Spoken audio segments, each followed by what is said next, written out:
I'm Ashley Dvorkin for Fox 411. With the Academy Awards just days away, it's Fox 411's Oscars preview and predictions time. So joining me is Fox 411 movie reviewer Justin Craig and Fox News Channel's Oscars expert Tariq Khan. So welcome to you both. Thank you. Thank you. All right, here we go. Let's start with perhaps an easy one, an easy category to call, Best Actress. So let's see if you're in agreement here on the count of three. 1, 2, 3. Julianne Moore. And there you go. All right, Tariq, explain why she is the front runner in this category. Julianne Moore in Still Alice. As a woman with early onset Alzheimer's, she is devastating. This is her 5th nomination. She's never won.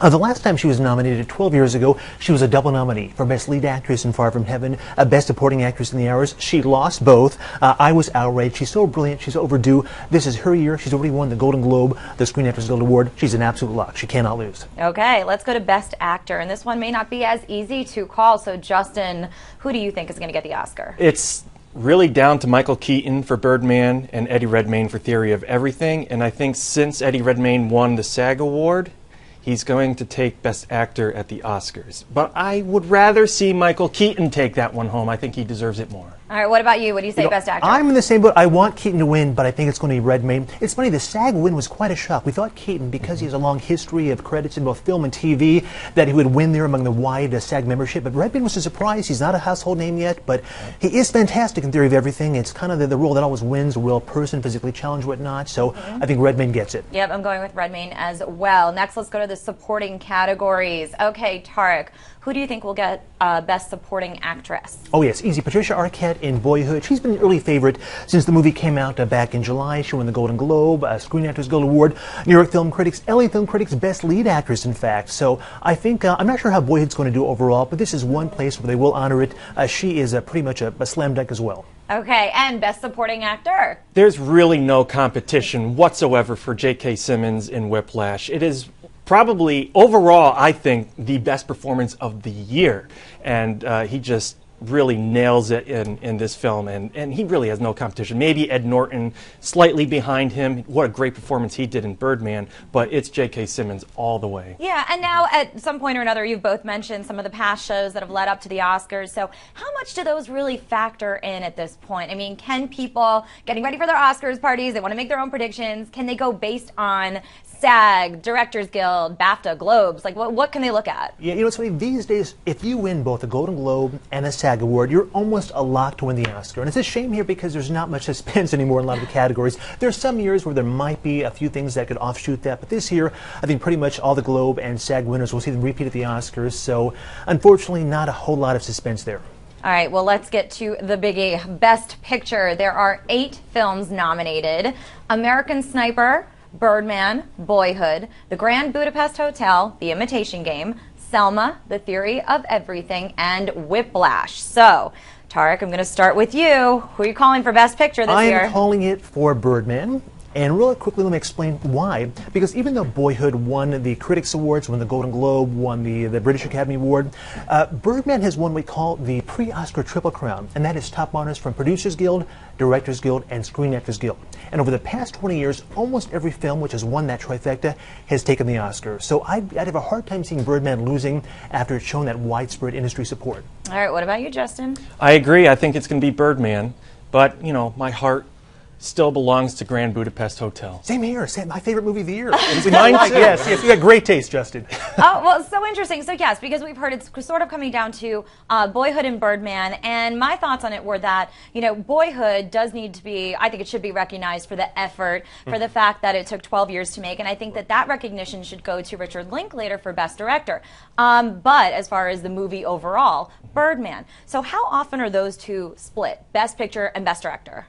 Oh, honestly, it's close to 90% of the time that they do match up here. So once in a while we see an exception. In the past 2 years, there has been the divide. Last year, 12 Years a Slave won Best Picture. Alfonso Cuarón won Best Director for Gravity. And the year before, of course, Argo won Best Picture. Ben Affleck famously not nominated, so Ang Lee won for Life of Pi. This year, I think, because Inarritu won the DGA award. Again, the DGA winner 90% of the time wins the Oscar. I'd have a hard time seeing Inarritu lose. So Okay, and you both mentioned that Grand Budapest was your favorite. So is there a chance for a third film here? Talk about the voting system, the preferential voting system that the Oscars use for Best Picture, and how it is possible that while these two are the front runners, Boyhood and Birdman, there could be another film that makes it in. So explain how the process is, and then I'm going to ask you which movie you think that could be this year. Okay, sure. Well, in a nutshell here, basically for all categories except for Best Picture, they're decided on a single vote system. Whoever gets the most votes, the plurality wins. For Best Picture, they use a preferential ballot. They do several rounds of tabulation. A film has to get 50% of the vote in order to win. So let's say the first round of tabulation, the film with the fewest number one votes is eliminated. The number two ranking votes on that ballot becomes number one. They tabulate again until one film has 50%. And now I think therefore, because of that, it's possible a film like Grand Budapest Hotel, which is not as divisive as, let's say, Birdman and Boyhood, could actually benefit because it's ranked high on ballots across the board. So there is a chance here at the end of the night we could see a shocking win by the Grand Budapest Hotel. I hope so. Do you think it's Grand Budapest as well if there is another film that makes it in? Oh, it's definitely number 3 in the ranking, I think. So if those two cancel each other out, Birdman and Boyhood, get in there, Wes Anderson. All right. Okay, now I also have, so Best Director we've sort of covered as well, who we think is going to win. Now I want to help people with their ballots and have sort of like a fun fact for them. So pick a category that's maybe not one of the major categories, one of the lesser known that you're predicting, and then they can show it off to their friends. Okay. So go ahead. If I may say, actually, for film editing, most people picking Boyhood, I say it's going to be Whiplash. The editing is so flashy there. And also live-action short film. Here's how you really impressed your friends on Oscar night. I saw all of these. Boogaloo and Graham, I think, is clearly the best one over the phone call. So before they open the envelope, say Boogaloo and Graham really impressed your friends and win your Oscar. Absolutely. So that's live-action short. And what about you? So the category that I follow the most is Best Original Score. And I think this year it's really going to be down between Grand Budapest Hotel by Alexander Desplat and Theory of Everything.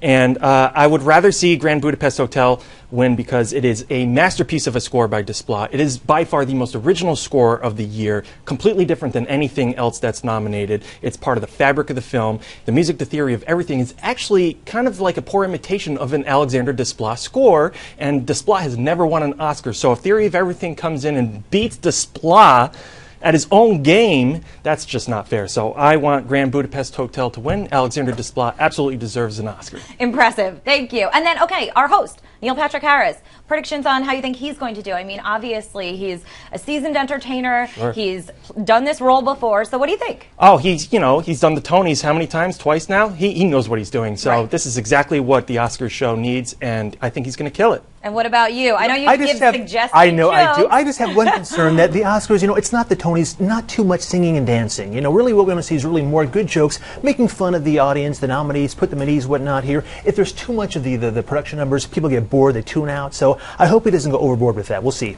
Okay, great. Well, thank you both so much. Thank you. And, of course, if you want to see more of their predictions, check out Tariq's predictions on fox411.com and Justin's film reviews of these movies. And, of course, share your Oscar predictions with us using the hashtag Fox411. Thanks for watching. I'm Ashley Dvorkin.